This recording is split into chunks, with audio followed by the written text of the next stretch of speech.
Sveiki, mokiniai. Pamokos tema – atvirkštukas. Linksmas ketvirtokės pasakojimas – palyginimų vartojimas tekste.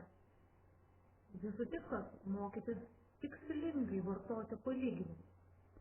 Taigi atsiverskite vadovėlį. Atvirkštukas. Perskaitykite vienos Kauno mokyklų ketvirtokės Simonos rašinį atvirkštuką. Apie ką jį linksmai, šiek tiek šaipydamasi pasakoja. Pasižiūrėkite į naują žodį suplukti, kuris reiškia aptekti prakaitus, suprakaituoti.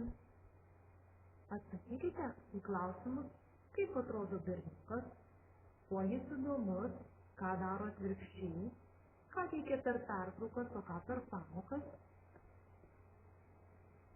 Paaiškinkite šių žodžių galūnių rašybą.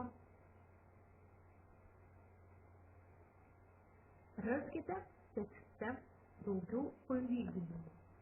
Lyg pelė, lyg spalvos dovaną praradęs, lyg ant ežio adatų.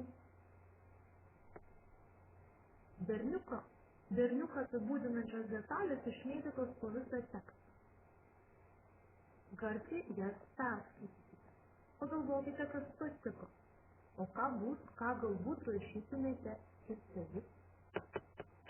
O ar jums išeitų parašyti tokį rašinį? Dabar atsiverskite pratybų sąsiuvinuką. Pirmoji užduotis – reikės perskaityti nykštukų skrybėlės aprašymą.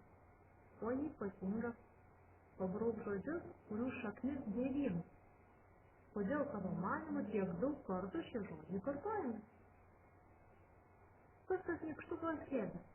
Ogi nykštukas Herbis iš pat Frido Kroicerio knygos Herbis su didelė skrybėlė. Buvo nagingas krepšių pylėjas ir skrybėlių nykštukams dirbėjas. Kuo jis panašus į siuvėją Doną Volienę iš Monteiro Lobato kūrinio, o kuo skiriasi? Parašyk klausimus, į kuriuos jau atsakyta. Duoti atsakymai, jums reikia parašyti klausimus. Trečioji užduotis.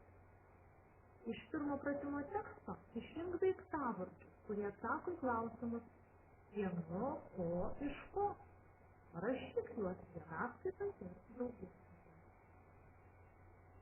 Ketvirtoji užduotis.